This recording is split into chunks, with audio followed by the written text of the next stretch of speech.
അവന്റെ നാമത്തിൽ നിങ്ങളെ ഏവരെയും വന്ദനം ചൊല്ലുന്നു. വീണ്ടും തിരുവെഴുത്തുകളെ പഠിക്കാനായിട്ട്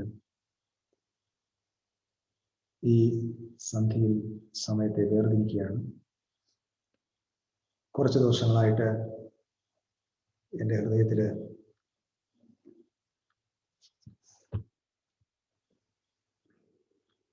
ചിന്തിക്കുന്ന ചില ചിന്തകൾ പങ്കുവയ്ക്കാൻ ആശിക്കുകയാണ്.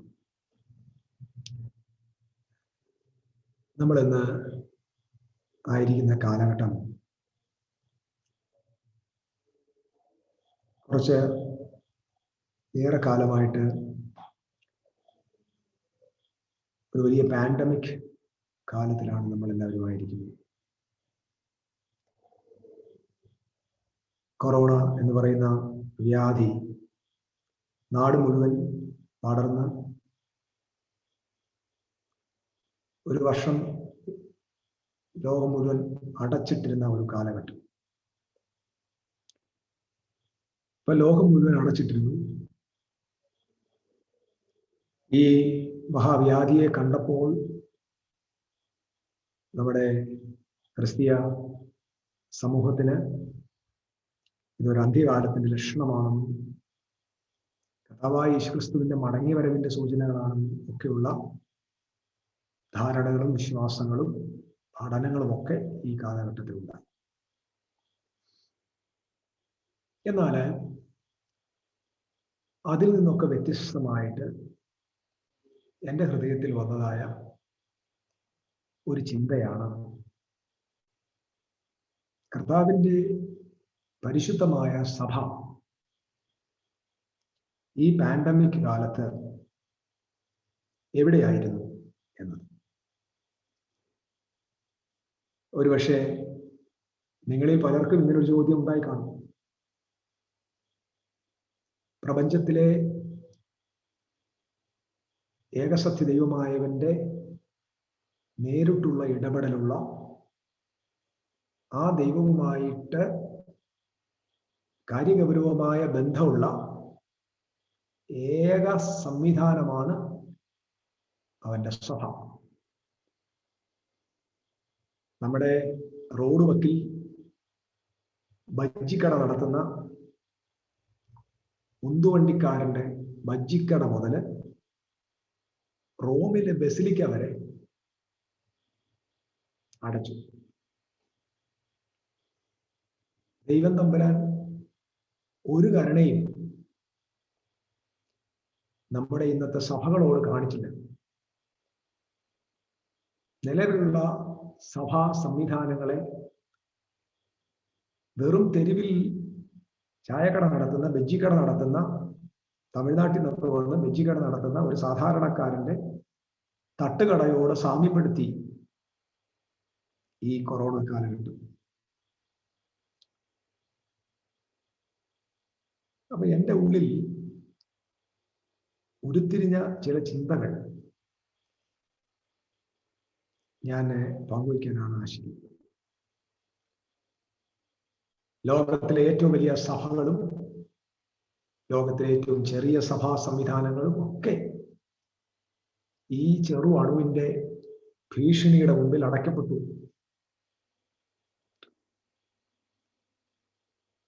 Praise the Lord. പതിനായിരക്കണക്കിന് രക്തസാക്ഷികൾക്ക് ജന്മം നൽകിയ ക്രൈസ്തവ വിശ്വാസ പ്രമാണം അല്ലെങ്കിൽ വിശ്വാസം നിസ്സാരമായ ഒരു അണുവിന്റെ മുമ്പിൽ തലകുനിക്കേണ്ടുന്ന കാലഘട്ടത്തിലാണ് നമ്മൾ ജീവിക്കുന്നത്. നമ്മുടെ സഭകളെല്ലാം കൊട്ടിയടയ്ക്കപ്പെട്ടു. ഇന്നും ആയിരക്കണക്കിന് സഭകൾ തുറന്നിട്ടില്ല. അപ്പം സഭ എന്താണ്, അല്ലെങ്കിൽ സഭയെക്കുറിച്ചുള്ള ദൈവത്തിന്റെ ഇടപെടലുകൾ എന്താണ് എന്നതാണ് വാസ്തവത്തിൽ നമ്മൾ ഇവിടെ മനസ്സിലാക്കേണ്ടതായ ഒരു കാര്യം.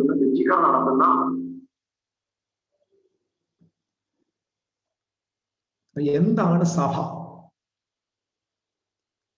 എന്ന കാര്യമാണ് നമ്മൾ പങ്കുവയ്ക്കാനായിട്ട് ആഗ്രഹിക്കുന്നു.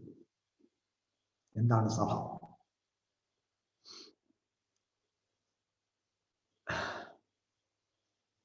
ഇന്ന് മുതലുള്ള ചില ക്ലാസ്സുകൾ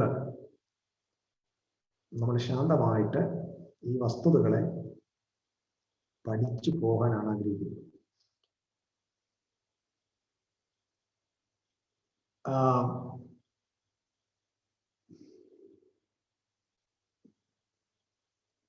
സഭ നമുക്കറിയാം, ആയിരക്കണക്കിന് ആളുകൾ വന്നുകൂടുന്ന വലിയ വലിയ മീറ്റിങ്ങുകൾ നമ്മൾ ലോകത്തെ കണ്ടുകൊണ്ടിരുന്നു. ആ മീറ്റിങ്ങുകളൊന്നും ഇപ്പോഴില്ല. 10,000 കൂടി വരുന്നതായ വലിയ കൂട്ടങ്ങൾ നമ്മൾ കണ്ടു. അവയൊന്നും ഇപ്പോൾ നടത്താനായിട്ട് പറ്റുന്നില്ല. ഇതൊക്കെയും ഇല്ലാതെ പോയി എന്നതിൻ്റെ സന്തോഷപ്രകടനമല്ല ഞാൻ നടത്തുന്നത്. ഒരു വിശുദ്ധ ദൈവ പദ്ധതിയുടെ ഒരു വിലയിരുത്തൽ മാത്രമാണെന്ന് നിങ്ങൾ മറന്നുപോകരുത്. യേശുക്രിസ്തു ഭൂമിയിലായിരുന്നപ്പോൾ സഭയെക്കുറിച്ച് യേശു 3 സ്ഥലങ്ങളിലാണ്, 3 പ്രാവശ്യമാണ് അവിടുത്തെ തിരുവായി മൊഴിഞ്ഞ് അരുളിച്ചത്. സഭ എന്ന വിഷയത്തെക്കുറിച്ച് യേശു കൂടുതലായിട്ടൊന്നും സംസാരിച്ചിട്ടില്ല. യേശുക്രിസ്തു ഭൂമിയിൽ ശുശ്രൂഷ ചെയ്യുന്ന സമയത്ത് ജെറുസലേമില് ഹെറോദാവിന്റെ 40 വർഷത്തെ കഠിനശ്രമം കൊണ്ട് പടുത്തുയർത്തിയ ഒരു വലിയ അത്ഭുതാത്മകമായ ഒരു ആലയം ജെറുസലേം മലയുടെ മുകളിൽ ഉണ്ടായിരുന്നു. പതിവായിട്ട് യേശുവും അപ്പോസ്തലന്മാരും അവിടെ ആരാധിക്കാനായിട്ട് പോകുന്ന പതിവുണ്ട്. ലോകത്തിന്റെ വിവിധ ഭാഗങ്ങളിൽ ജെറുസലേമിലേക്ക് വരുവാൻ കഴിയാതിരുന്ന ധാരാളം യഹൂദന്മാർക്ക് അവരുടേതായ ശബത്ത് നാളുകളിൽ ദൈവത്തിന് സ്തോത്രങ്ങളും സ്തുതികളും ആരാധനയും അർപ്പിക്കുവാനായി സിനഗോഗുകൾ നാടെമ്പാടും ഉണ്ടായിരുന്നു. അപ്പോൾ ഈ ഒരു സാഹചര്യത്തില് യേശുക്രിസ്തു ഫിലിപ്പിൻ കൈസരിയ എന്ന ഇടത്ത് മനുഷ്യപുത്രൻ ആരാണെന്ന ചോദ്യത്തിന് ഉത്തരം പിതാവായ ദൈവത്തിങ്കിൽ നിന്ന് സ്വീകരിച്ച് ക്രിസ്തുവേശുവിനോട് അരുളി ചെയ്തിട്ട് ക്രിസ്തുവിനോട് പറഞ്ഞിട്ട് നിൽക്കുന്ന പത്രോസിനെ നോക്കി പറയുന്ന ഒരു പദം, നീ പത്രോസാകുന്നു, ഈ പാറമേൽ ഞാൻ എൻ്റെ സഭയെ പണിയും. ഈ പാറമേൽ ഞാൻ എൻ്റെ സഭയെ പണിയും. യെരൂശലേം ദേവാലയം, യഹൂദന്മാരുടെ ആരാധന സ്ഥലമായ സിനഗോഗ് എന്ന 2 മതപരമായ ഇൻസ്റ്റിറ്റ്യൂഷൻസ് നിലവിലുള്ള സമയത്ത് യേശുക്രിസ്തു പറയുകയാണ്, ഞാൻ എൻ്റെ എക്ലീഷ്യായെ പണിയും. എക്ലീഷ്യ. അപ്പൊ എക്ലീഷ്യ എന്ന പദം യഥാർത്ഥമായിട്ട് ട്രാൻസ്ലേറ്റ് ചെയ്യേണ്ടത് അസംബ്ലി എന്നാണ്. സഭ മലയാളത്തിലും അതിന് വലിയ വ്യത്യാസങ്ങളില്ല. സഭ. ഇവിടെ യെരൂശലേം ദേവാലയം യഹൂദന്മാരുടെ മതപരമായ കേന്ദ്രസ്ഥാനവും സിനഗോഗുകൾ യഹൂദന്മാരുടെ പ്രാർത്ഥനാ സ്ഥലങ്ങളുമായിരുന്നു. രണ്ടും അവരുടെ മതപരമായ ആവശ്യങ്ങൾ നിറവേറ്റുവാനുള്ളതായ ബിൽഡിങ്ങുകളായിരുന്നു. ബിൽഡിങ്ങുകൾ. സിനഗോഗുകളുണ്ട്. അതിൻ്റെ ആർക്കിയോളജിക്കൽ എവിഡൻസ് എല്ലാം ധാരാളം ബിബ്ലിക്കൽ ആർക്കിയോളജിക്കൽ സർവേയിൽ അവൈലബിൾ ആണ്. ഇത് രണ്ടും ബിൽഡിങ്ങുകളായിരുന്നു. ഒരു വലിയ കെട്ടിടം, അതിനകത്ത് ആളുകൾ വന്നുകൂടി മതപരമായ ആരാധനകളും പ്രാർത്ഥനകളും നടത്തുന്നതായ കെട്ടിടങ്ങളോടുള്ള ബന്ധത്തിൽ ആ കെട്ടിട സമുച്ചയവും ആ ഇൻസ്റ്റിറ്റ്യൂഷണലൈസ്ഡ് ആയിട്ടുള്ള സംവിധാനത്തെ ആയിരുന്നു യെരുശലേം ദേവാലയമെന്നും സിനഗോഗുകളെന്നും അറിയപ്പെട്ടിരുന്നത്. എന്നാൽ യേശുനാഥൻ പറഞ്ഞ പദം I will build my ecclesia, ഞാൻ എൻ്റെ എക്ലീഷ്യയെ പണിയും. ഞാൻ നേരത്തെ പറഞ്ഞു, നമ്മുടെ നാട്ടിൽ അറിയപ്പെടുന്ന എല്ലാ സഭകളും അടയ്ക്കപ്പെട്ടു. സഭകൾ എന്ന് പറഞ്ഞാൽ നമ്മൾ ഉദ്ദേശിക്കുന്നത് എന്താണ്? ഒരു ബിൽഡിംഗ് ഉണ്ട്, എല്ലാ ആഴ്ചകളിലും ആളുകൾ അവിടെ കൂടി വരുന്നു, വചനം കേൾക്കുന്നു, പ്രാർത്ഥിക്കുന്നു, ആരാധിക്കുന്നു. എന്നിട്ട് ആ ചടങ്ങുകൾ അല്ലെങ്കിൽ ആ ഒരു മതപരമായ സംവിധാനങ്ങളെല്ലാം കഴിഞ്ഞിട്ട് നമ്മൾ തൃപ്തിയോടെ ഭവനങ്ങളിലേക്ക് മടങ്ങുന്നു. അതിനുവേണ്ടി ക്രമീകരിച്ചൊരു സ്ഥലം, ആ സ്ഥലത്തിൽ ആരാധിക്കാനായിട്ട് ജനങ്ങൾ വരും. അത് ഒരു മാനസികമായ ഒരു സംതൃപ്തി എല്ലാവർക്കും കൊണ്ടുവരുന്നുണ്ട്. ചിലർക്കെങ്കിലും അങ്ങനെ ഒരു കൂട്ടം ഇല്ലാത്തതിനകത്ത് ദുഃഖിക്കുന്നവരുമുണ്ട്. എന്നാൽ യേശു ക്രിസ്തു പറഞ്ഞത് ഇങ്ങനൊരു സംവിധാനമാണോ എന്ന് നമ്മൾ വിലയിരുത്തണം.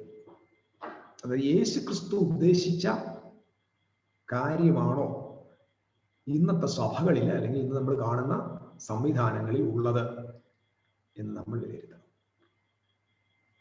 എൻ്റെ സഹോദരങ്ങളെ, നമ്മൾ വേദപുസ്തകത്തെ കയ്യിലെടുത്ത് എന്തും വിശ്വസിക്കുന്നവരാണ് വിശ്വാസികൾ എന്നൊരു ധാരണ നമ്മുടെ ആളുകളുടെ ഇടയിലുണ്ട്. എന്തും വിശ്വസിക്കുക, ബൈബിൾ അങ്ങോട്ട് വായിക്കുക, അങ്ങനെ അങ്ങ് വിശ്വസിക്കുക. ഈ പ്രപഞ്ചത്തിൽ അല്ലെങ്കിൽ ലോകത്ത് 3 തരത്തിൽ ആളുകളാണ് വിശ്വാസവുമായി ബന്ധപ്പെട്ട് അല്ലെങ്കിൽ റിലീജിയനുമായി ബന്ധപ്പെട്ടുള്ളത്, പ്രത്യേകിച്ച് ക്രിസ്ത്യാനിറ്റിയുമായിട്ട് ബന്ധപ്പെട്ടുള്ളത് ഈ മോഡേൺ വേൾഡ്. അതിൽ ഒരു കൂട്ടര് ബിലീവേഴ്സാണ്, ബിലീവേഴ്സ്.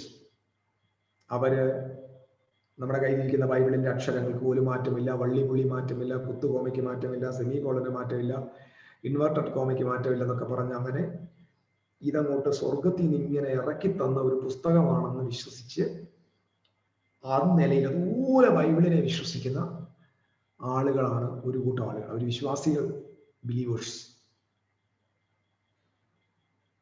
ദൈവവചനമല്ലെന്നല്ല ഞാൻ പറഞ്ഞത്. രണ്ടാമത്തെ ഒരു കൂട്ടരുണ്ട്, ക്വിറ്റേഴ്സ്. ക്വിറ്റേഴ്സ് എന്ന് പറഞ്ഞാൽ ഈ വേദപുസ്തകത്തെ വിശ്വസിക്കുന്നില്ല. അവരൊരു കാലത്ത് ബൈബിളിന്റെ ആളുകളായിരുന്നു, പ്രസംഗിച്ചവരാണ്. ആ വിശ്വസിച്ചതായ പഠിച്ചതായ വേദപുസ്തകത്തെ എടുത്ത് ദൂരെ എറിഞ്ഞ് അല്ലെങ്കിൽ ഏതെങ്കിലും ഒരു സ്ഥലത്ത് കൊണ്ട് കളഞ്ഞിട്ട് ഇനി ആ സാധനം വേണ്ട, പുസ്തകവുമായിട്ട് ബന്ധമില്ലെന്ന് പറഞ്ഞ് അതിനെ ക്വിറ്റ് ചെയ്തവർ, ഉപേക്ഷിച്ചവർ. അങ്ങനെ ഒരു വലിയ കൂട്ടം പാശ്ചാത്യ രാജ്യത്തും പൗരസ്ത്യ രാജ്യങ്ങളിലെല്ലാം, പ്രത്യേകിച്ച് യൂറോപ്പിലും അമേരിക്കയിലും മില്യൺസ് ഓഫ് ആളുകൾ ക്രിസ്ത്യാനിറ്റിയെ ക്വിറ്റ് ചെയ്തു. മൂന്നാമത്തെ ഒരു ഗ്രൂപ്പുണ്ട്, അവര് ക്വസ്റ്റ്യനേഴ്സ് ആണ്. അവർ ക്വസ്റ്റ്യൻ ചെയ്യുന്നു, ചോദ്യം ചെയ്യുന്നു. അപ്പൊ ബിലീവേഴ്സ് ഉണ്ട്, ക്വിറ്റേഴ്സ് ഉണ്ട്. മൂന്നാമത്തെ ഗ്രൂപ്പ് ക്വസ്റ്റ്യനേഴ്സ്. അവർ ക്വസ്റ്റ്യൻ ചെയ്യുക, അവർ ഓരോ കാര്യങ്ങൾക്ക് ചോദ്യം ചോദിക്കുക. ഞാൻ ഈ മൂന്നാമത്തെ ഗ്രൂപ്പിലെ ആളാണ്. ഞാൻ വിശ്വസിക്കുന്നുണ്ട് കേട്ടോ, ബൈബിളിലെ 66 പുസ്തകങ്ങളെയും അതിന്റെ ദൈവവിശ്വാസ്യതയും നിങ്ങളിലെ ഉള്ളവരെക്കാൾ അധികം ഞാൻ വിശ്വസിക്കുന്നു. പക്ഷേ എൻ്റെ വിശ്വാസത്തെ ചോദ്യം ചെയ്യാനുള്ള അധികാരം ദൈവം എനിക്ക് നിഷേധിച്ചിട്ടില്ല. എൻ്റെ വിശ്വാസത്തെ ചോദ്യം ചെയ്യാനുള്ള അധികാരം ദൈവം എനിക്ക് നിഷേധിച്ചിട്ടില്ല. ആ സ്വാതന്ത്ര്യം ദൈവം എനിക്ക് സൃഷ്ടിയിലെ തന്നിട്ടുണ്ട്, എല്ലാവർക്കും കൊടുത്തിട്ടുണ്ട്. ക്വസ്റ്റ്യനസ്. എന്ത് വിശ്വസിക്കുന്നു എന്നതല്ല വിഷയം, നാം അത് എന്തിന് വിശ്വസിക്കുന്നു എന്നതാണ് വിഷയം.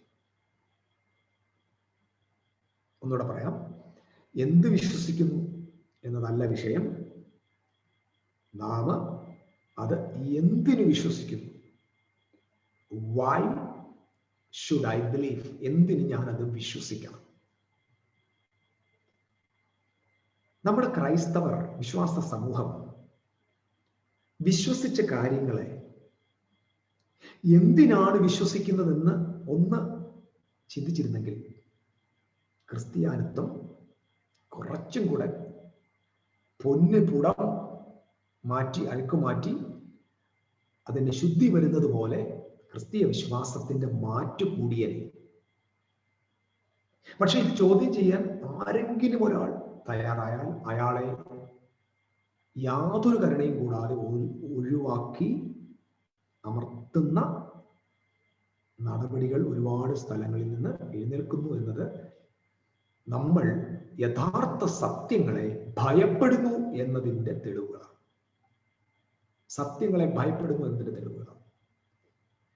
അപ്പൊ എന്താണ് ചർച്ച്? ഞാൻ ഇതാണ് ഇന്ന് മുതൽ അങ്ങോട്ടുള്ള ലഭിക്കുന്ന സമയങ്ങളിൽ ക്രമമായിട്ട്, എനിക്ക് ഇത് ചെയ്യാൻ പറ്റുമെന്ന് അറിയത്തില്ല, എല്ലാ ദിവസങ്ങളും വരത്തില്ല, പക്ഷേ ക്രമമായിട്ട് നമ്മൾ ലൈവിൽ ഇത് പറയാൻ ആഗ്രഹിക്കുന്നു.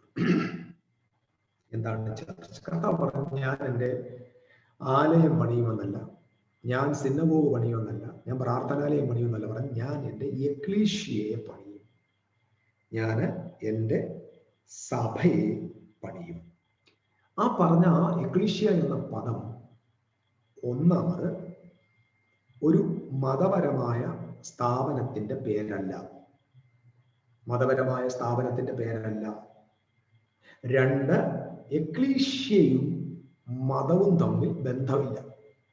യഥാർത്ഥത്തിൽ ശ്രദ്ധിക്കണം, ക്രിസ്തീയ മതവും ക്രിസ്തുവിന്റെ എക്ലീഷ്യയും തമ്മിൽ യാതൊരു ബന്ധവുമില്ല. കാരണം എക്ലീഷ്യ എന്ന് പറയുന്നത് കംപ്ലീറ്റ്ലി അത് is a non-religious institution, is a governmental or political or a state oriented ആയിട്ടുള്ള ഒരു സ്ഥാപനം അല്ലെങ്കിൽ ഒരു ഇൻസ്റ്റിറ്റ്യൂഷൻ ആണ് ഒറിജിനലി എക്ലീഷ്യ. എക്ലീഷ്യയ്ക്കും മതവും തമ്മിൽ ബന്ധമില്ല. ആദ്യ നൂറ്റാണ്ട്, രണ്ടാം നൂറ്റാണ്ട്, മൂന്നാം നൂറ്റാണ്ട്, 4 നൂറ്റാണ്ട് വരെ ക്രൈസ്തവ സഭ യേശുക്രിസ്തു അപ്പോസ്തലന്മാരും ആദിമ സഭാപിതാക്കന്മാരും പിന്തുടർന്നു വന്ന സത്യത്തിന്റെ നേർരേഖയായ, സത്യത്തിന്റെ തൂണും അടിസ്ഥാനവുമായ സഭയുടെ യഥാർത്ഥ തനിമ ചരിത്രം കണ്ടിരുന്ന കാലഘട്ടങ്ങളായി ആദ്യത്തെ 4 നൂറ്റാണ്ട്. അതിനുശേഷം സഭ ദൈവ പദ്ധതിയിൽ നിന്ന് ഔട്ടായിപ്പോയി. അതിനുശേഷം എക്ലീഷ്യയെ നമുക്ക് കാണാൻ പറ്റാതെ ചർച്ച് എന്ന് പറയുന്ന നമ്മൾ ഇന്ന് കാണുന്ന സംവിധാനങ്ങൾ ഉണ്ടായിരുന്നു. റോം എന്ന് പറയുന്ന ഗവൺമെന്റ് സഭയുടെ അല്ലെങ്കിൽ ക്രിസ്തീയ വിശ്വാസത്തിന്റെ സ്വീകർത്താക്കളായി മാറുകയും പൊതുവെ ശാന്തരും മത്സരികളുമല്ലാത്ത സാധുക്കളായ ക്രിസ്തീയ വിശ്വാസത്തെ റോമാക്കാർ പുണർന്ന് അവരുടെ സ്റ്റേറ്റിന്റെ റിലീജിയനായിട്ട് അംഗീകരിച്ച് നാടുനീളെ കാര്യങ്ങളെ പടുത്തുയർത്തുന്ന റോമിന്റെ മാത്രം ഒരു ഗുണം, അവരൊരിക്കലും ഡിസ്ട്രക്റ്റീവ് നേച്ചർ ഉള്ളവരല്ല, അവരെല്ലാവരും കൺസ്ട്രക്റ്റീവാണ്, വലിയ വലിയ കാര്യങ്ങൾ പടുത്തുയർത്തുന്നവരാണ്. ക്രിസ്ത്യാനികൾക്ക് ആരാധിക്കാനും പ്രാർത്ഥിക്കാനും ഒക്കെയുള്ള സ്ഥലവും സംവിധാനങ്ങളും ഒരുക്കി കൊടുത്തത് ഈ റോമ. അപ്പൊ റോമ ഈ പ്രാർത്ഥിക്കാനുള്ള സ്ഥലത്തിന് ഇങ്ങനെയാണ് പേരിട്ടത്, സിർസേ. ഞാൻ ഈ പറഞ്ഞ കേൾക്കണം, സിർസേ. ആദ്യത്തെ അങ്ങനെ ക്രിസ്ത്യാനികൾക്ക് പ്രാർത്ഥിക്കാനുള്ള ആ ഒരു ബിൽഡിങ്ങിനിട്ടിരുന്ന പേര് സിർസേ എന്നാണ്. ഈ റോമുകാരിട്ട സിർസയും യേശു പറഞ്ഞ എക്ലീഷ്യയും തമ്മിൽ ഒരു ബന്ധവുമില്ല. ഒരു ബന്ധവുമില്ല. കാരണം യേശു ക്രിസ്തു സ്ഥാപിച്ച സഭ ഒരു സ്ഥാപനവൽക്കരിക്കപ്പെട്ട സംവിധാനം അല്ല. സ്ഥാപനവൽക്കരിക്കപ്പെട്ട സംവിധാനത്തെ റോമാക്കാരെ വിളിച്ചു സിർസെ.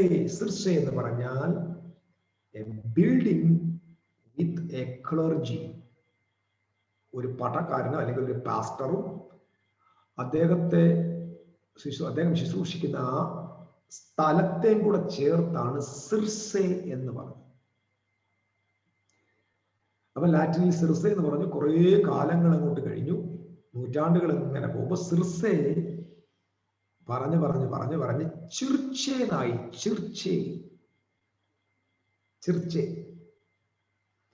ചിർച്ചെ എന്ന വാക്കിനും സിർസെ എന്ന വാക്കിനെ അർത്ഥം a building with a clergy. ഒരു പുരോഹിതനും ഒരു പ്രാർത്ഥനാ ഭവനവും. ബിൽഡിങ്ങിന്റെ പേരാണ് ചർച്ച്. കുറെ കഴിഞ്ഞപ്പോൾ മോഡേൺ ലോകത്തിൽ അതിന്റെ പേര് ചർച്ച് എന്നായി. അപ്പം സിർസെ became ചിർച്ചെ and ചിർച്ചെ became ചർച്ച്. ഈ റോമാക്കാരുണ്ടാക്കിയ ഈ സിർസയ്ക്കും ഫിലിപ്പിൻ കൈസരിയിൽ വെച്ച് യേശുക്രിസ്തു ഉരച്ച എക്ലീഷ്യയ്ക്കും തമ്മിൽ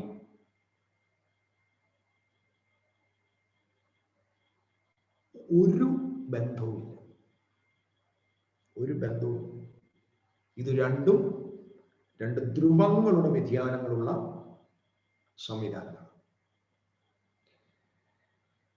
2020 ലോകം മുഴുവൻ പാൻഡമിക് വന്നപ്പോ സത്യാരാധകരും സത്യസഭയും തിരുസഭയും പരിശുദ്ധ സഭയും പൂർവിക സഭയും മെനഞ്ഞാന്നുണ്ടായ സഭയും വർഷങ്ങളുണ്ടായ സഭയും എല്ലാ ബിൽഡിങ്ങുകളും അടച്ചിട്ടു. ദൈവം ഇതിനെ അടപ്പിച്ചതാണ്. ദൈവം ഈ സംവിധാനങ്ങളെ മടുത്ത് 2020 ഇതിനെ അടപ്പിച്ചതാണ്. കാരണം ദൈവത്തിന് ഈ സിസ്റ്റവുമായിട്ട് ബന്ധമില്ല. ഈ സിസ്റ്റവുമായി സർവശക്തിയുള്ള ദൈവത്തിന് ബന്ധമില്ല.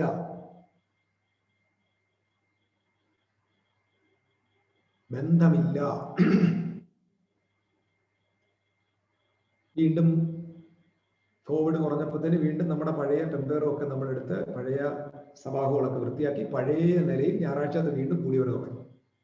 എന്ത് പ്രയോജനം? ഞായറാഴ്ച കൂടുന്നു, 2 മണിക്കൂർ കൂടുന്നു, 2 മണിക്കൂർ 100 പേർ, 150 പേർ, 200 പേർ, 1000 പേർ, 500 പേർ ഇങ്ങനെ കൂടി വരുന്നു. ഈ കൂടി വരുന്ന ജനത 1 മണിക്കൂർ ആരാധിക്കുന്നു, 1 മണിക്കൂർ വചനം പ്രസംഗം കേൾക്കുന്നു, സ്തോത്ര കാഴ്ച കൊടുക്കുന്നു, എല്ലാവരും ഒന്ന് പറയുന്നു, തിരിച്ച് വീട്ടിൽ പോകുന്നു. വീണ്ടും അടുത്ത ഞായറാഴ്ച ഇതേ സ്ഥലത്ത് പഴയ പതിവ് ചടങ്ങുകളിലേക്ക് വീണ്ടും നാം വരുന്നു. നാം തിരികെ ഭവനങ്ങളിലേക്ക് പോകുന്നു, വീണ്ടും ആഴ്ച വരുന്നു. ക്രമമായി നമ്മൾ ഒരേ നിലയിൽ ഇങ്ങനെ തുടർന്നു പോകുന്നതല്ലാതെ വിശുദ്ധ ബൈബിളിൽ ദൈവം ഉദ്ദേശിക്കുന്ന എന്തെങ്കിലും ഒരു വ്യതിയാനമോ എന്തെങ്കിലും ഒരു ജീവിത മാറ്റമോ ഈ ജനതയ്ക്ക് ഉണ്ടാകുന്നുണ്ടോ? കർത്താവ് ഉദ്ദേശിക്കുന്നതിന്റെ 1% സഭയ്ക്ക് വെളിപ്പെടാൻ പറ്റുന്നുണ്ടോ? ഇല്ല എന്നതാണ് പരമമായ സത്യം. ഈ സഭകൾ തുറന്നിട്ടും കാര്യമില്ല. ചടങ്ങുകൾ പതിവ് പോലെ നടക്കുന്നു. വ്യക്തികളിൽ ഒരു മാറ്റങ്ങളുമില്ല. വ്യക്തികൾ ഇന്നും ലോകത്തിന്റെ അതേ കൾച്ചറിൽ, അതേ സംസ്കാരത്തിൽ, അതേ നിലവാരത്തിൽ അവർ തുടർന്നുകൊണ്ടേയിരിക്കും. അപ്പൊ ഞാനിത് പറയാൻ കാരണം ചർച്ച എന്താണ് എന്നത് നിങ്ങൾക്ക് മനസ്സിലാക്കി തരാൻ വേണ്ടി. ചർച്ച് ബിൽഡിങ്ങിൽ കൂടി വരുന്ന മീറ്റിങ്ങുകൾ അല്ല, മീറ്റിങ്ങുകളാണ് ഇതൊക്കെ. ഞായറാഴ്ചത്തെ മീറ്റിംഗ്, അതിനെ നമ്മൾ സഭായോഗം എന്ന് വിളിക്കും. മീറ്റിംഗ്. നിങ്ങൾക്കറിയാം, യേശുക്രിസ്തുവും അപ്പോസ്തലന്മാരാരും ഒരു മീറ്റിങ്ങുകളും കണ്ടക്ട് ചെയ്തിട്ടില്ല.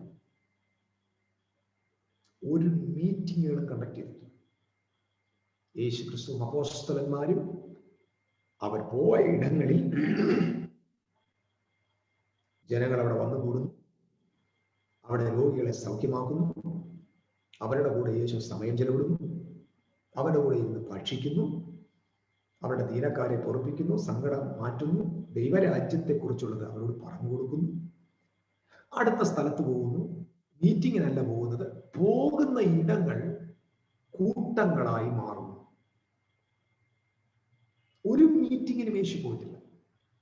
പക്ഷെ യേശു പോയ ഇടങ്ങളിലെല്ലാം ഒരു പീപ്പിളിന്റെ മൂവ്മെന്റ് നമുക്ക് കാണാൻ പറ്റും. ജനങ്ങൾ അവനെ അനുഗമിക്കും. സഹോദരങ്ങളെ, രോഗശാന്തി ശുശ്രൂഷകന്മാരായ എത്രയോ കർത്തദാസന്മാർ നമ്മുടെ നാട്ടിലുണ്ട്. ടെലിവിഷനിലൂടെയും മറ്റും വളരെ നന്നായിട്ട് ശുശ്രൂഷ ചെയ്യുന്നവരുണ്ട്. ഒരാളെങ്കിലും, ഞാൻ വേദനയോടായി പറയുന്നുണ്ട്, ഒരാളെങ്കിലും ഒരു കോവിഡ് സെന്ററിൽ ചെന്ന് അവിടെ കിടക്കുന്ന ഒരു 10-100 എണ്ണത്തെ കൈവച്ച് സൗഖ്യമാക്കി ധൈര്യമായിട്ട് അങ്ങോട്ട് ചെന്ന് ഞങ്ങൾ യേശുവിൽ വിശ്വസിക്കുന്നു, യേശു സൗഖ്യദായകനായി എന്ന് പറഞ്ഞ് ഒരു 100 പേരെ ഒന്ന് സൗഖ്യമാക്കിയിരുന്നെങ്കിൽ, നിങ്ങൾക്കറിയാമായിരുന്നു ഈ ഒരു പാൻഡമിക് സമയത്ത് പിറ്റേ ദിവസം അവർ പരിശോധിച്ചപ്പോൾ ഇവരെല്ലാവരും ഒന്ന് സൗഖ്യമായിരുന്നെങ്കിൽ ക്രിസ്ത്യാനിത്വം എത്ര മാനിക്കപ്പെട്ടേനെ. ഒരാൾ പോലും അതിന് തയ്യാറായില്ല.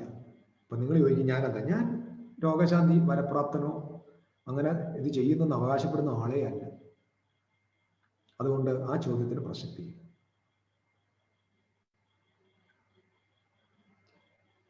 അപ്പൊ ഇവിടെ ചർച്ച എന്ന് പറഞ്ഞാൽ എന്താ? ഞാനാ പറഞ്ഞത്, മീറ്റിങ്ങുകൾ ഉണ്ടാക്കുക, വലിയ വലിയ മീറ്റിങ്ങുകൾ നടക്കുക, മീറ്റിങ്ങിനകത്ത് ആളുകൾ വരിക, മീറ്റിംഗ് കഴിഞ്ഞ് പോവുക, പതിവ് ചടങ്ങുകൾ ഇങ്ങനെ ആവർത്തിച്ചുകൊണ്ടിരിക്കുക.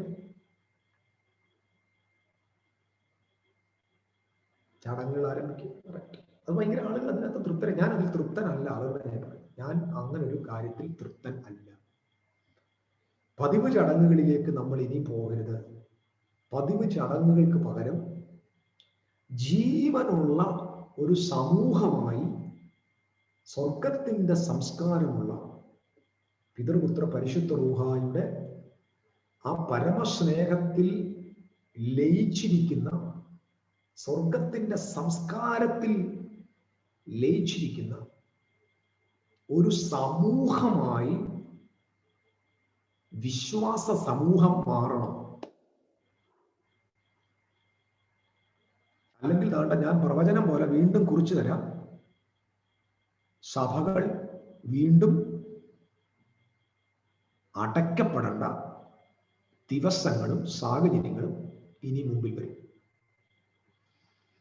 ഇന്ന് ഈ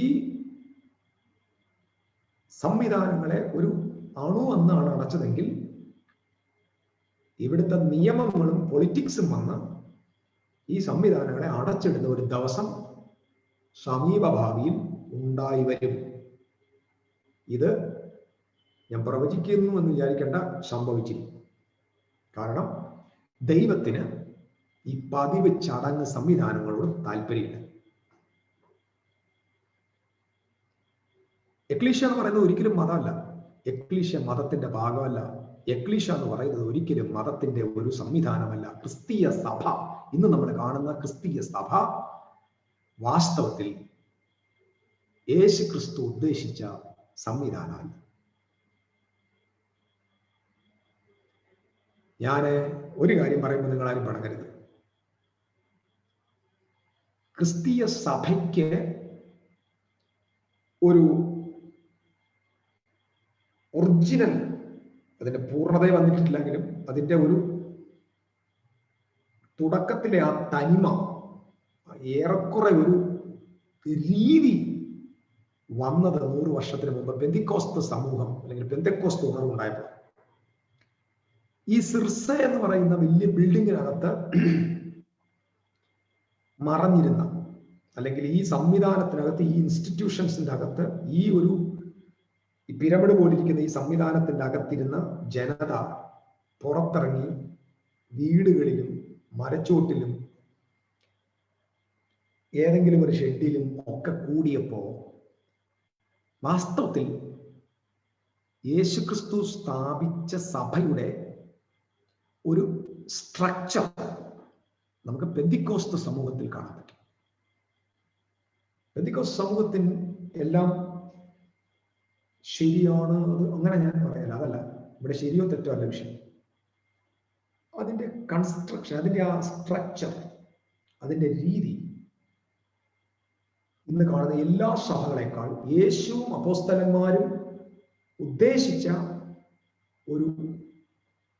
ഒരു സ്ട്രക്ചർ കാണുന്നത് നമ്മൾ പെന്തിക്കോസ്ത് സമൂഹത്തിൽ.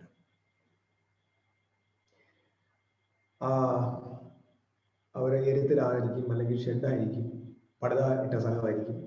നമ്മൾ കളിയാക്കും, പക്ഷെ കളിയാക്കേണ്ട ആവശ്യമൊന്നുമില്ല. അതാണ് ദൈവത്തിന്റെ കാര്യം. അവിടെ ആചാരങ്ങൾക്കും അനുഷ്ഠാനങ്ങൾക്കും സംവിധാനങ്ങൾക്കും വലിയ ഒന്നുമില്ല. അവിടെ കുറച്ച് ആളുകൾ വരുന്നു, പാട്ട് പാടുന്നു, കഴിക്കുക, അതെല്ലാം കറക്റ്റ് ഫുൾ ബൈബിളിന്റെ സംവിധാനത്തിലാണെന്ന് ഞാൻ പറഞ്ഞില്ല. ഞാൻ പറഞ്ഞ ആ രീതി, ആ സ്ട്രക്ചർ ഉണ്ടല്ലോ. ജനങ്ങൾ കൂടുന്നു, അവരുടെ കാര്യം വേണ്ടി പ്രാർത്ഥിക്കുന്നു, അവർക്ക് വേണ്ടി സംസാരിക്കുന്നു. ഈ ഒരു രീതി ഉണ്ടല്ലോ, ഇത് ആദിമ സഭയുടെ രീതിയാണ്, അപ്പോസ്തല പ്രവൃത്തിയുടെ രീതി. അപ്പോസ്തല പ്രവൃത്തിയിൽ നമ്മൾ ഇന്ന് കാണുന്ന ഒരു സംവിധാനമില്ല. അതാണ് ഒറിജിനൽ. ബാക്കി ഒന്നും കർത്താവ് യേശുക്രിസ്തുവിന്റെ സഭ എന്ന് പറയുന്ന എക്ലീഷ്യയുമായിട്ട് പുലബന്ധമില്ലാത്തത്. പിണങ്ങരുത്, സത്യങ്ങൾ സ്നേഹത്തോടെ അങ്ങനെ പറഞ്ഞ് പിണങ്ങരുത്. നമ്മൾ ഈ ആകാശം തൊട്ട് നിൽക്കുന്ന ഒരു സ്ട്രക്ചറിനകത്തും ദൈവത്തിന്റെ കാര്യപരിപാടി ഇല്ല. ദൈവത്തിന്റെ ഒരു കാര്യപരിപാടി ഇല്ല. കാരണം ദൈവം അവിടുത്തെ പുത്രനിലൂടെ സ്ഥാപിച്ച സഭ എന്ന് പറയുന്നത് ഒരിക്കലും ഒരു മതപരമായ ഇൻസ്റ്റിറ്റ്യൂഷൻ അല്ല. മതപരമായ ഇൻസ്റ്റിറ്റ്യൂഷൻ ദൈവത്തിന്റെ കാര്യപരിപാടിയുടെ ഭാഗമല്ല. ഞാനിത് നിങ്ങളോട് പറയുന്നത് കേൾക്കാൻ ചെവിയുള്ളവർ കേൾക്കുക. അപ്പൊ നിങ്ങൾ ചോദിക്കും, കത്തോലിക്ക സഭ, ഓർത്തഡോക്സ് സഭ, ആ സഭ, ഈ സഭ, പെന്തിക്കോസ്ത് സഭ, എല്ലാ സഭകളെയും ഞാൻ ബഹുമാനിക്കുന്നു. സഭ എന്ന് പറഞ്ഞാൽ അവിടുത്തെ ജനതയെ. I respect every human being. I respect them, but I cannot accept the structure, the institutionalized structure of these churches, not ecclesial churches, because that is not biblical. True church is organic. True church is not a constructed building, institutionalized building. It is not the true church. The true church is the body of Christ, is an organic reality. So, കർത്താവ് ഒരിക്കലും ഞാൻ യെരൂശലേം ദേവാലയം പോലെ എൻ്റെ ദൈവാലയം പണിയും. നമ്മുടെ ആളുകൾ പറഞ്ഞു, ഞായറാഴ്ച നമ്മൾ എവിടെ പോകും? പള്ളിയിൽ പോകും, ചർച്ചിൽ പോകും. അങ്ങനെ പറയുമ്പോൾ തന്നെ ഓർത്തോണം, ആ ക്രിസ്ത്യാനി ഒറിജിനൽ ചർച്ചിന്റെ ഭാഗമാണ്. അവർക്ക് ചർച്ച് എന്താണെന്ന് അറിയത്തില്ല. രാവിലെ നാം ചർച്ചിലേക്ക് പോകുന്നു, ഞായറാഴ്ച ചർച്ചിൽ. ശരിയാ, സിർസയിൽ കൂടുക, പക്ഷെ that is not the true church. ആ കോൺഗ്രിഗേഷനെ, ആ ഇരിക്കുന്ന കൂട്ടത്തെ അങ്ങനെ ഒരു മീറ്റിംഗ് ഉണ്ടാക്കുമെന്നല്ല യേശു പറഞ്ഞത്. യേശു പറഞ്ഞത്, ഞാൻ എൻ്റെ സഭയെ പണി, എക്ലീഷ്യയെ പണി. അപ്പൊ എക്ലീഷ്യ എന്താണെന്ന് മാത്രം ഞാൻ ഇന്ന് ഒന്ന് ചെറുതായിട്ട് സൂചിപ്പിച്ചിട്ട് മുമ്പോട്ട് പോകും. എക്ലീഷ്യ എന്ന വാക്ക് നമ്മൾ ആദ്യമായിട്ട് കാണുന്ന മത്തായിയുടെ സുവിശേഷം 16-ാം അധ്യായത്തിന്റെ 18-ാം വാക്യത്തിലാണ്. അതുപോലെ തന്നെ 18-ാം അധ്യായത്തിൽ നമുക്ക് സെയിം പദങ്ങളെ കാണാൻ പറ്റും. പുതിയ നിയമത്തിൽ എല്ലായിടത്തും സഭ എന്ന പദങ്ങളുണ്ട്. അതൊന്നും ഒരു ബിൽഡിങ്ങിനെ കുറിച്ചോ ഒരു ഇൻസ്റ്റിറ്റ്യൂഷനെ കുറിച്ചോ ഒരു ഡിനോമിനേഷനെ കുറിച്ചോ അല്ല പരാമർശിച്ചിരിക്കുന്നത്. അവര് അപ്പോസ്തലപ്രവർത്തനങ്ങൾ അവർ വീടുകൾ തോറും കൂടി വരിക മതി. കൂടി വരവും യോഗങ്ങളും രണ്ടും രണ്ടാണ്. കൂടി വരവാണ് ദൈവത്തിന്റെ പദ്ധതി. കൂടി വരവ്, ഫെലോഷിപ്പ്, കൂട്ടായ്മ, മീറ്റിംഗും ഫെലോഷിപ്പും തമ്മിൽ വ്യത്യാസമുണ്ട്. മീറ്റിംഗ് എന്ന് പറയുന്നത് ഒരു ഷെഡ്യൂൾഡ് പ്രോഗ്രാം. ഫെലോഷിപ്പ് എന്ന് പറഞ്ഞാൽ ഷെയറിംഗ് ആണ്, നോട്ട് എ പ്രോഗ്രാം. പരസ്പരം പങ്കുവെക്കലാണ് കൂട്ടായ്മ. അപ്പോസ്തലന്മാരുടെ ഉപദേശം കൈക്കൊള്ളുകയും കൂട്ടായ്മ ആചരിക്കുകയും ചെയ്തു. കൂട്ടായ്മ, പരസ്പര കൈമാറ്റം, കൊയിനോനിയ, യൂണിറ്റി വിത്ത് ഷെയറിംഗ്. തമ്മിൽ തമ്മിൽ ഭാരങ്ങൾ ചുമക്കുന്നു, തമ്മിൽ തമ്മിൽ പ്രബോധിപ്പിക്കുന്നു, തമ്മിൽ തമ്മിൽ സ്നേഹിക്കുന്നു, തമ്മിൽ തമ്മിൽ ഇതാണ് ഒറിജിനൽ കൂട്ടായ്മ. മീറ്റിംഗ് അങ്ങനല്ല. മീറ്റിംഗ് ഒരു പുൾപിറ്റ്, ഒരു stage, worship leaders, music system, preacher, അവരുടെ സംവിധാനങ്ങളിലേക്ക് 100 ജനവും 1000 പേർ അങ്ങോട്ട് തന്നെ ഫോക്കസ് ചെയ്യുന്നു. ഒരേ സ്റ്റേജിലെ പെർഫോമൻസ് കാണുന്നു. മീറ്റിംഗ് കഴിയുന്നു, സന്തോഷമായി ശുഭം എന്ന് പറഞ്ഞ് ഭവനങ്ങളിലേക്ക്. അത് മീറ്റിംഗ് ആണ്. ചർച്ച്, എക്ലീഷ്യ ഒരു മീറ്റിംഗ് അല്ല. എക്ലീഷ്യ ഈസ് എ ഫെലോഷിപ്പ്, കൂട്ടായ്മ. ഫ്രം ഹൗസ് ടു ഹൗസ്, വീട്ടിൽ നിന്ന് വീട്ടിലേക്ക്. That is A biblical. അതാണ് ബൈബിളിന്റെ. ബൈബിളിന്റെ സംവിധാനങ്ങളൊക്കെ നിലവിൽ വന്ന ശേഷമാണ് നമ്മുടെ ബാക്കി കാണുന്ന സംവിധാനങ്ങളെല്ലാം. ഈ ഡിനോമിനേഷൻസ് ഒന്നും ദൈവത്തിൻ്റെതല്ല. ഒരു ഡിനോമിനേഷനും ദൈവത്തിന്റെ പദ്ധതിയുമില്ല. ദൈവത്തിന് അവരോട് ഉള്ള പ്രതീക്ഷകൾ പോലും ഇല്ല എന്നത് ദൈവമക്കൾ മറക്കരുത്. വീടുകൾ തോറും അവർ കൂടി വരിക പതിവായിരുന്നു. ഈ കൂടിവരവിന്റെ പ്രധാന ലക്ഷ്യങ്ങൾ 2 ആണ്. ഒന്ന്, transformation of the people according to the heavenly culture, and the transformation of the society. Transforming people according to the heavenly culture and transforming society, these are the 2 main agenda of ecclesia. Transforming people, ജനത്തെ രൂപാന്തരപ്പെടുത്തും. എന്തിനു തുല്യമായിട്ട്? സ്വർഗത്തിന്റെ സംസ്കാരം. സ്വർഗത്തിന്റെ സംസ്കാരത്തിൽ ജനത രൂപാന്തരപ്പെടുന്നില്ലെങ്കിൽ ആ സഭ തുടരാതിരിക്കുന്നതാണ് പ്രയോജനം. ഒരു സഭ നിലനിൽക്കുന്നത്, യഥാർത്ഥത്തിൽ നിലനിൽക്കേണ്ടത് ഈ ഒരു ദർശനത്തോടു കൂടെയായിരിക്കും. അപ്പൊ നമ്മുടെ എക്ലീഷ്യയിൽ ജനങ്ങൾ രൂപാന്തരപ്പെടുന്നുണ്ടോ? ജനങ്ങൾക്ക് മാറ്റങ്ങൾ വരുന്നു. I found one thing, brothers and sisters, as a pastor of the church. No. People are not transformed. Still, the majority of the people are living in the same worldly culture. Whatever they hear, living in the same culture. Transformation of the people സംഭവിക്കാത്തിടത്തോളം കാലം transformation of the society എന്നത് വെറും സ്വപ്നം മാത്രം. Main agenda of the church is to transform people. ജനത്തെ മാറ്റുക, ജനത്തെ transform ചെയ്യുക, രൂപാന്തരപ്പെടുത്തുക. അതാണ് ആക്ച്വലി ട്രൂ ചർച്ചിന്റെ അജണ്ട. ഇവിടെ വീണ്ടും മനസ്സിലാക്കേണ്ട കാര്യം എന്താണ് ട്രൂ ചർച്ച്. ഒരു കുഞ്ഞു കാര്യം മാത്രം ഞാൻ ഇതിനോടുള്ള ബന്ധത്തിൽ മാത്രം പറഞ്ഞിട്ട് പോകാൻ ആഗ്രഹിക്കുകയാണ്. നമുക്കറിയാം, ആദ്യ നൂറ്റാണ്ടിലെ സഭയുടെ capacity of the church so powerful. ഒരു 50 വർഷം 30 വർഷം കൊണ്ട്, വെറും 30 years കൊണ്ട് ഇന്നത്തെ ഗതാഗത സംവിധാനം, communication systems, developments, scientifical invention ഒന്നുമില്ലാതിരുന്ന വളരെ പുരാതനമായ കാലത്ത് മുഴുവൻ സാങ്കേതിക വിദ്യകളും സ്വപ്നത്തിൽ പോലും ഇല്ലാതിരുന്ന പരിമിതമായ കാലത്ത് 30 വർഷം കൊണ്ട്, അല്ലെങ്കിൽ 40 വർഷം കൊണ്ട്, ഒരു ജനറേഷൻ കൊണ്ട് ഭൂലോകത്തിൽ അറിയപ്പെട്ടിരുന്ന സകല മനുഷ്യരുടെ ഇടയിൽ എക്ലീഷ്യ അതിന്റെ പവർ തെളിയിച്ചു. അത്ര പാൻഡമിക് ആയിരുന്നു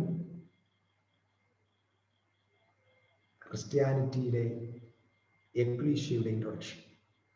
കൊറോണയേക്കാൾ വേഗത്തിലായിരുന്നു യേശുക്രിസ്തുവിന്റെ സംവിധാനങ്ങൾ ലോകത്തിലേക്ക് പടർന്നു പിടിച്ചത്. ആദ്യത്തെ പാൻഡമിക് ആയിരുന്നു എക്ലീഷ്യ. കൊറോണ അല്ലായിരുന്നു, പാൻഡമിക് ആയിരുന്നു. നമുക്കറിയാലോ, കേരളത്തിൽ കുറെ നാളുകൾ കൊണ്ട് മാർച്ചൊക്കെ ആകുമ്പോൾ 10 പേരെ കണ്ടേ ഉള്ളായിരുന്നു ആള്. ഒരു സമയത്ത് ഒരാൾ മാത്രമുള്ള സമയമാണ്. ആ ഒരെണ്ണം അല്ലെങ്കിൽ 10 എണ്ണമാണ് ഇപ്പൊ 10 ലക്ഷമായിട്ട് നിൽക്കുന്നത്. 10 എണ്ണം 10 ലക്ഷമായി ഒരു വർഷം കൊണ്ട്. ഇതാ ഈ പാൻഡമിക്. ചർച്ച അങ്ങനെ കർത്താവായ യേശുക്രിസ്തുവിന്റെ സഭ ഭയങ്കര ഡൈനാമിക് ആയിട്ട് കപ്പാസിറ്റി ഉള്ള ഒരു സംവിധാനമായിരുന്നു. അപ്പോസ്തലനായ പൗലോസ് എഫെസോസിൽ 2 വർഷം പ്രസംഗിച്ചു. 2 വർഷം, 2 years കൊണ്ട് അവിടെ എഴുതിയിരിക്കുന്നു, all who lived in Roman provinces of Asia, അല്ലെങ്കിൽ Ephesus, all who lived in Asia heard the word of the Lord. Wow. Acts of Apostles chapter 19 verse 10. All who lived in Asia heard the word of the Lord. ഏഷ്യയിലുള്ള സകല ആളുകളും ദൈവവചനം കേട്ടിരുന്നു. 2 വർഷം കൊണ്ട് ഒരു പട്ടണത്തെ മൊത്തം മില്യൺസ് ഓഫ് ജനത്തെ സുവിശേഷത്തെ കേൾപ്പിക്കാൻ ഒരു മനുഷ്യൻ ഉപയോഗിച്ചു. അതുകൊണ്ടായിരിക്കും അദ്ദേഹത്തെ ഇവൻ ബാധയാണെന്ന് പറഞ്ഞത്. ഇവൻ പാൻഡമിക്. യെരൂശലേമിലും അതിന് ചുറ്റുമുള്ള ഇല്ലിരിക്കം എന്ന് പറയുന്ന, നമ്മൾ റോമാലേഖനം 15:19 വായിക്കുന്നു, from Jerusalem and around about as far as ഇല്ലിരിക്കം I have fully preached the gospel. ആ സ്ഥലത്തിന്റെ അർത്ഥം അറിയുമ്പോൾ, ഇല്ലിരിക്കം വരെ, യെരൂശലേം മുതൽ ഇല്ലിരിക്കം വരെയുള്ള സ്ഥലത്തിന്റെ ദൂരം എന്ന് പറയുന്നത് 3600 മൈലാണ്. പൗലോസ് 3600 മൈൽ. ഫ്ലൈറ്റ് ഇല്ല, ട്രെയിൻ ഇല്ല, കാറില്ല, ഒന്നുമില്ല. ഏരിയ ഏകദേശം ഒരു 3 ലക്ഷം സ്ക്വയർ മൈൽ ഉണ്ട്. 3 ലക്ഷം സ്ക്വയർ മൈൽ, 3600 മൈൽ ദൂരമുണ്ട് യെരൂശലേം മുതൽ ഈ സ്ഥലം വരെ. അപ്പോസ്തല പ്രവൃത്തിയിൽ നമുക്കത് റോമാലേഖനം 15:18 മുതൽ 24 വരെ വായിച്ചു. ഒരു മനുഷ്യൻ പറയാം, ഞാൻ 3600 കിലോമീറ്റർ ദൂരത്തിൽ 3 ലക്ഷം സ്ക്വയർ മൈൽ ദൈവത്തിന്റെ വചനം പ്രസംഗിച്ചു. ആധികാരികമായി താൻ രേഖകളിൽ അത് പരാമർശിക്കുക. That was the potentiality of the church. അല്ലാതെ ഞായറാഴ്ച 3 സഭായോഗം, ഞായറാഴ്ച 7 സഭായോഗം എന്ന് പറഞ്ഞുകൊണ്ട് സഭായോഗത്തിന്റെ കണക്കെടുത്തുകൊണ്ട് കെട്ടിടങ്ങൾക്കകത്തിരിക്കുകയല്ലായിരുന്നു ചർച്ച. ഇത്രയും സംവിധാനങ്ങളും സാഹചര്യങ്ങളും ഉണ്ടായിരിക്കെ നാം ദൈവ പദ്ധതിയിൽ നിന്ന് അകന്നിരിക്കുന്നു എന്ന പരമാർത്ഥം ഞാൻ സ്നേഹത്തോടെ നിങ്ങളെ ഓർമ്മിപ്പിക്കുക. നാം യേശുക്രിസ്തുവിന്റെ യഥാർത്ഥ സംവിധാനത്തിൽ നിന്ന്, സത്യത്തിന്റെ പാതയിൽ നിന്ന് എന്നേ വഴിതെറ്റിപ്പോയി എവിടെയോ അലഞ്ഞ് എന്തോ ചെയ്തുകൊണ്ടിരിക്കുന്നു എന്നത് മറന്നുപോകരുത്.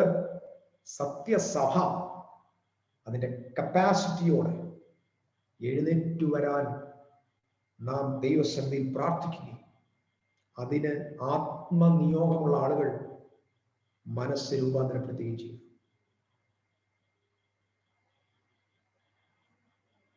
മറ്റൊരു കാര്യം പറഞ്ഞാൽ, എക്ലീഷ്യയുടെ പവർ ആയിരുന്നു. That is the power. ഇന്നത്തെ ചർച്ചുകൾക്ക് ഒരു പവറുമില്ല. പവർലെസ്, യൂസ്ലെസ്,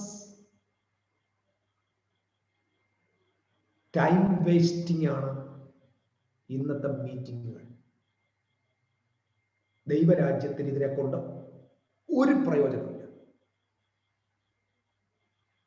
രണ്ട് കാര്യത്തിലേക്ക് സഭ ഫോക്കസ് ചെയ്യണം എക്ലീഷ്യ. First thing, transforming the people according to heavenly culture and transforming the society and cities, the nations. നേഷൻസിനെ ചേഞ്ച് ചെയ്യണം. വെളിപ്പാട് പുസ്തകം 21-24 മുതൽ വാക്യങ്ങൾ വായിച്ചു നോക്കി. പുതിയ യെരൂശലേമിനെ കുറിച്ച് ഒരു വാതിൽ തുറന്നിട്ടിരിക്കുന്നു. ജാതികൾ, ജനങ്ങൾ എന്നല്ല, ജാതി, Nations shall walk in that light and the kings shall come over there. Nations, നാടുകൾ ആ ജെറുസലേമിലേക്ക് വരും. നാടുകൾ, not souls, not people. Transformed cities, transformed nations will walk in the light of New Jerusalem. That is the ultimate goal of our Daddy God.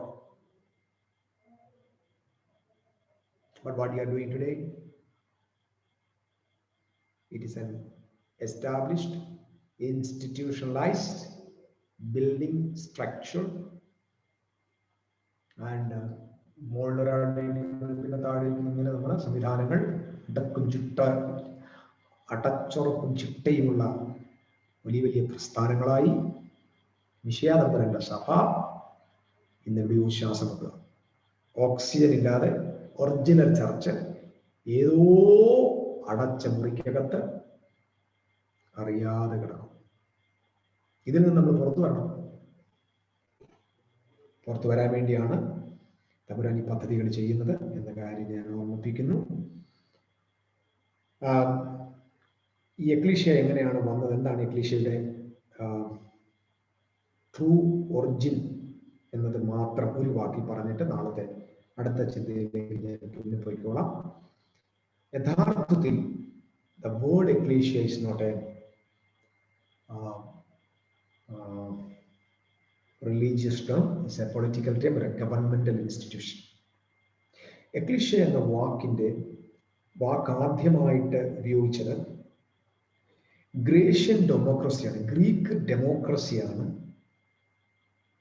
അവരുടെ പട്ടണത്തെയും സ്റ്റേറ്റ്സിനെയും ഭരിക്കാനായിട്ട് അവരുടെ പൗരന്മാരുടെ അസംബ്ലിക്കിട്ട പേരാണ് ecclesia. അതായത് citizens assembly, assembly of citizens in Grecian democracy is called ecclesia.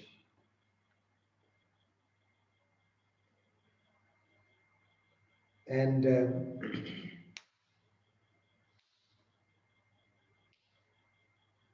അതില് ഏകദേശം 18 വയസ്സിന് മുകളിൽ പ്രായമുള്ള ആളുകൾക്ക് മാത്രമേ എക്ലീഷ്യയിൽ പങ്കെടുക്കാനായിട്ട് പറ്റുള്ളൂ. ആ 18 വയസ്സിന് മുകളിലുള്ള ആളുകൾ 2 വർഷമെങ്കിലും മിലിറ്ററി സർവീസ് ചെയ്തിരിക്കും.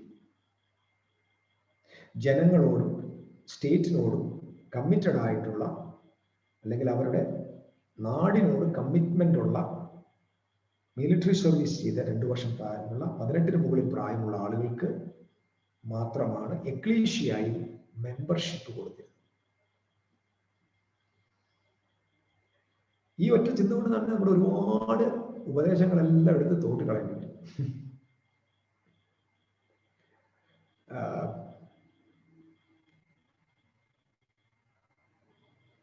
എക്ലീഷ്യ എന്ന് പറയുന്നത് ഉണ്ടായി വന്നത് ഗ്രീക്കാണ്. അതിനുശേഷം അസംബ്ലി ഓഫ് സിറ്റിസൺസിനെ റോമരുടെ കാലഘട്ടമായപ്പോൾ റോം ഗ്രീക്കുകാരെ കീഴടക്കി വലിയൊരു സംവിധാനം ഉണ്ടായപ്പോൾ റോം അതിനെ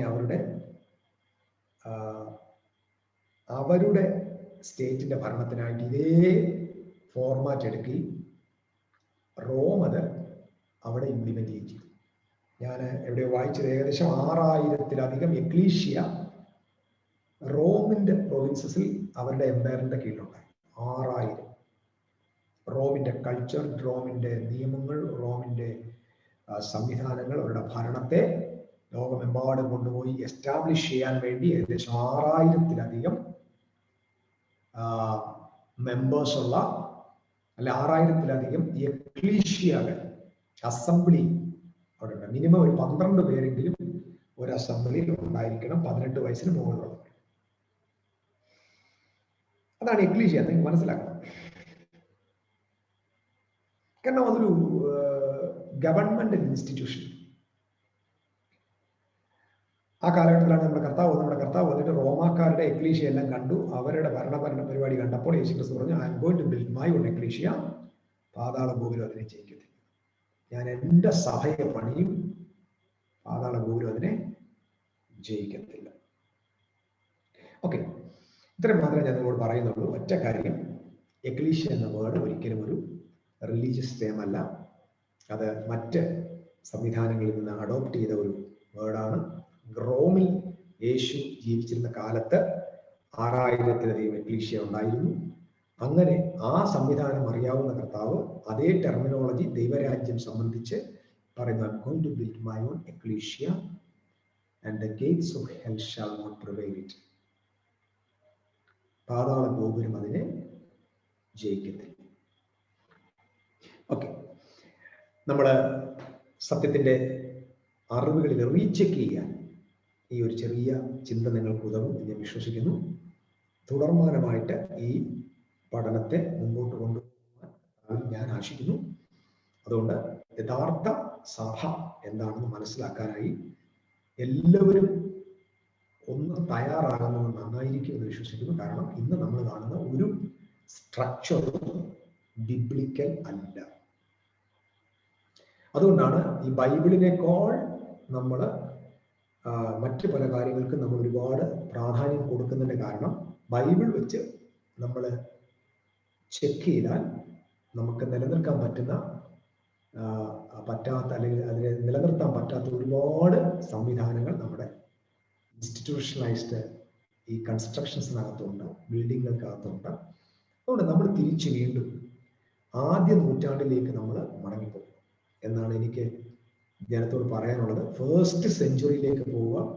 2, 3, 4 എല്ലാം വിട്ടേര്, ആദ്യ സെഞ്ചുറി.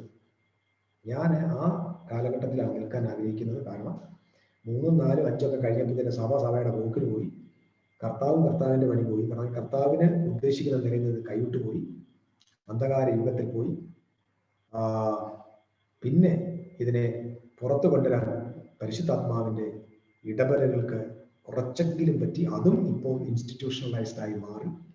എന്നാൽ ഈ സമയത്ത് നമുക്ക് ഇതിനെ റീചെക്ക് ചെയ്യാനുള്ള ഒരു സമയമായിട്ട് മാറട്ടെ എന്ന് ഞാൻ പ്രാർത്ഥിക്കുന്നു.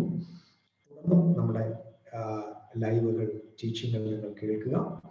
നിങ്ങളുടെ അഭിപ്രായങ്ങളും നിങ്ങളുടെ നിർദ്ദേശങ്ങൾ എന്ന് പറഞ്ഞാൽ നിങ്ങൾക്ക് മനസ്സിലാകാനുള്ള കാര്യങ്ങൾ, സംശയങ്ങളൊക്കെ ഉണ്ടെങ്കിൽ നിങ്ങൾക്ക് നിശ്ചയമായിട്ടും ഇൻബോക്സിൽ വന്ന് ആവശ്യപ്പെടാം. കർത്താവ് നിങ്ങളെ എല്ലാവരെയും അവിടുത്തെ വലിയ കൃപയാൽ അനുഗ്രഹിക്കട്ടെ എന്ന് ഞാൻ പ്രാർത്ഥിക്കുന്നു.